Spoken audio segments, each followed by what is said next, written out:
บรรดาผู้แทนได้ไปฮอดนครชิคาโกรัฐอิลลินอยส์ทางภาคตะวันตกของสหรัฐในวันอาทิตย์วานนี้เพื่อเข้าร่วมกองประชุมใหญ่แห่งชาติของพรรคเดโมแครตแต่เงาของการประท้วงต่อต้านการสนับสนุนสงครามอิสราเอลต่อกลุ่มฮามาสในเขตกาซาของประธานาธิบดีโจไบเดนและรองประธานาธิบดีคามาลาแฮริสยังคงครอบงำการประชุมใหญ่ดังกล่าวสิ่งต่างๆได้เริ่มขึ้นในวันอาทิตย์วานนี้ในวันก่อนกองประชุมใหญ่โดยมีการเดินขบวนอยู่ตามถนนมิชิแกนที่มีชื่อเสียงของเมือง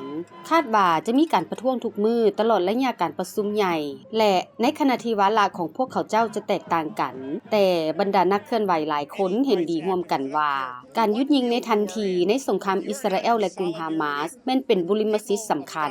นักเคลื่อนไหวสิทธิมนุษย์ทุกคนค่อยบ่สนใจว่าท่านจะอยู่ในด้านใดถ้าท่านบ่สามัคคีกับประชาชนในเขตกาซาและชาวปาเลสไตน์ในตอนนี้ในขณะที่การฆ่าล้างเผ่าพันธุ์กำลังดำเนินอยู่เจ้าก็ล้มแล้วโดยสิ้นเชิงในฐานะนักเคลื่อนไหวด้านสิทธิมนุษย์ท่านบ่สามารถสนับสนุนการปลดปล่อยตนเองได้ถ้าหากว่าท่านบ่สนับสนุนการปลดปล่อยคนอื่นนำการประชุมครั้งนี้จะดึงดูดเอาประมาณ 50,000 คนมายังนครที่ใหญ่อันดับ 3 ของประเทศซึ่งในนั้นมีบรรดาผู้แทนนักเคลื่อนไหวและนักข่าวนครดังกล่าวกล่าวว่าตนได้กะเกี่ยมสิ่งที่จำเป็นร่วมกับตำรวจและองค์การสืบลับการรักษาความปลอดภัยจะเคร่งครัดโดยจะปิดถนนอ้อมศูนย์ประชุม